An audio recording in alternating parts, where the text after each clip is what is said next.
Hi, my name is Kucharski. I'm a licensed investment advisor, and this is Vantage's economic update for July 2010. I was lucky enough today to have lunch with one of Australia's leading investment managers. Simon, at the age of 25, was working for one of the major life insurance companies, and at age 25 was managing $500 million worth of funds. He then moved to Wall Street, now runs his own boutique Pan-Asian fund. So he's been great at giving me some ideas that I would like to share today. But these views are not just mine. They come from some of the best economists in the world, many who are Nobel Prize winners. So I just want to warn investors that the GFC isn't over. The last 13 to 15 months have not been a recovery in world markets. They've really been a rebound due to money printing. Clearly what caused the GFC was excessive debt and the banking system that collapsed in America and Europe. Well, nothing's really been repaired. The root cause of that debt is still in place. What we're now seeing is Europe falling into a mess. So let me talk about Europe and the problems we see ahead. For investors, this is very important because Greece is the talking point at the moment, but they're just the tip of the iceberg. Don't be too concerned about Greece. It's all the countries that have lent money to Greece, Spain, Portugal, Ireland, Italy, Latvia, Ukraine. They're the ones that are being protected. Bailing out of Greece is not the issue. So we're of the view that very soon the second wave of the financial storm is about to hit. And we call GFC Mark II probably the chronic phase of the debt reduction. Whereas back in October 07, the first was the acute phase when Lehman Brothers, Bear Stearns went broke. So this is going to have a major impact around the world. So let's just have a look at what we see ahead for America. Now we're at 2010 and it's the end of June. There are four possibilities. The rebound will continue, that's option one, which we think is almost impossible. Two, we'll see markets move sideways for the next 6 to 24 months. The third scenario is that we'll see the stock markets of the world and economies of the world slowly decline and ratchet down over that same 6 to 24 month period. Number four would be a very sharp and violent decline in stock markets around the world, which would be more like the acute phase in 2008. We think that's probably the second least likely option. Whether you think the likely outcome is option 2 or 3 or 4, it would be very important to reassess your portfolio and protect capital against any downside risks. Well, it's our view that America is almost certain to fall into a double-dip recession. Soon we'll see house prices continue to fall and unemployment to rise. So major economy of America is certainly not healthy yet. The other area I'd like to quickly talk about is China. China's soon to become the #1 economy in the world by 2017. And really China is the saviour of the world. But there are warning signs in China as well. We've hearing about major cities that are ghost towns. And our major concern is that China will go from a massive trade surplus to a trade deficit in the months ahead. What does that mean? Well, they're the funder of America and Europe, and if they don't have a surplus, who's going to lend money to America to keep them alive? This certainly means higher interest rates. If we switch to Australia, what's the forecast for Australia? Well, very fortunately, we're part of the Asian Pacific region, and our future is very much tied to the growth of China. But unfortunately, we're a one-trick pony. Our high Aussie dollar has killed off our manufacturing and exports. All we really have now is education, tourism, and the majority of our wealth comes from exporting of minerals and agriculture. But again, if China slows down because of the European debt sovereign problems and if America falling in double-dip recession, you can certainly see that Asia, Australia and China will face very strong headwinds in the second part of 2010. So the other topic I'd like to talk about today is Australian housing. Housing was a wonderful investment if you bought at the beginning of the cycle.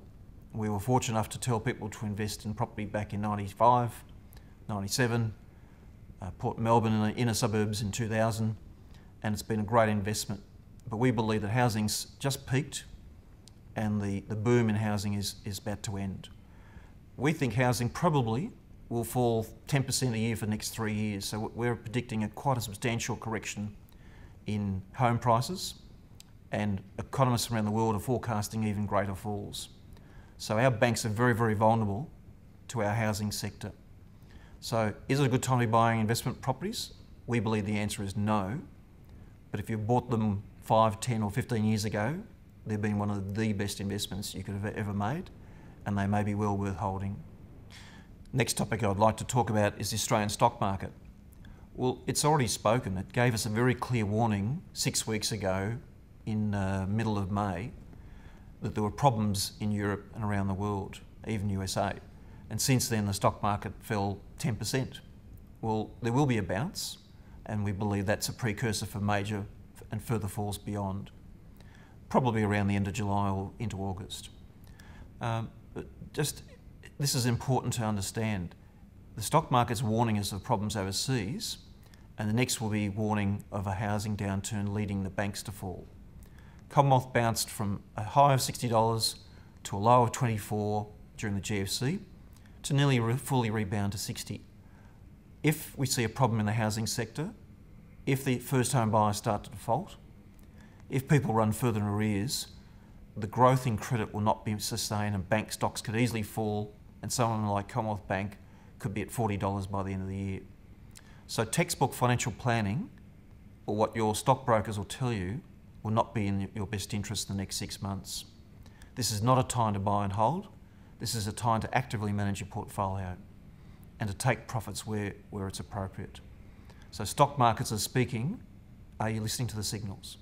For clients who are on our email list, you'll appreciate that we sent an email out on the 7th of May, warning of a stock market correction ahead, an important time to make some changes to people's portfolios.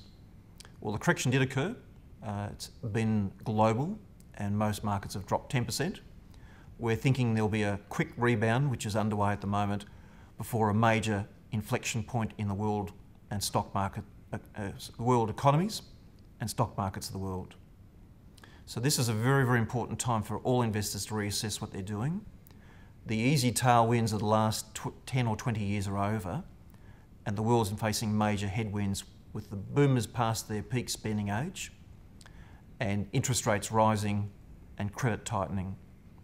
So this is a perfect time to review your portfolio and make necessary changes.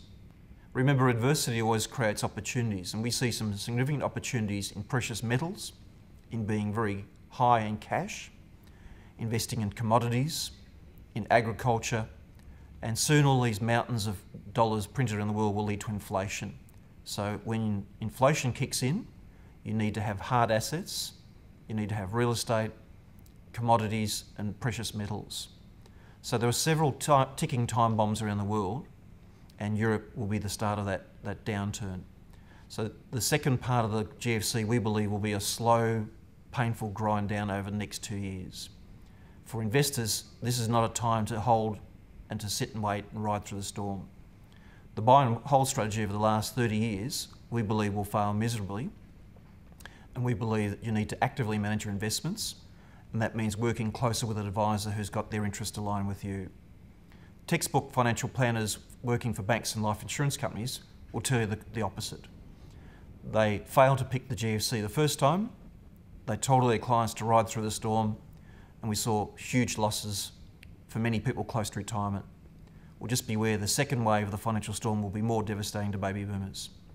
So this is a perfect time to contact Vantage and review your portfolio, or contact an objective advisor that you use as well. This is the end of the July update. Look forward to next month. I encourage you to leave some comments below, or if you'd like some more information, or if you have any investment questions, please go on our website and we'll help you with those.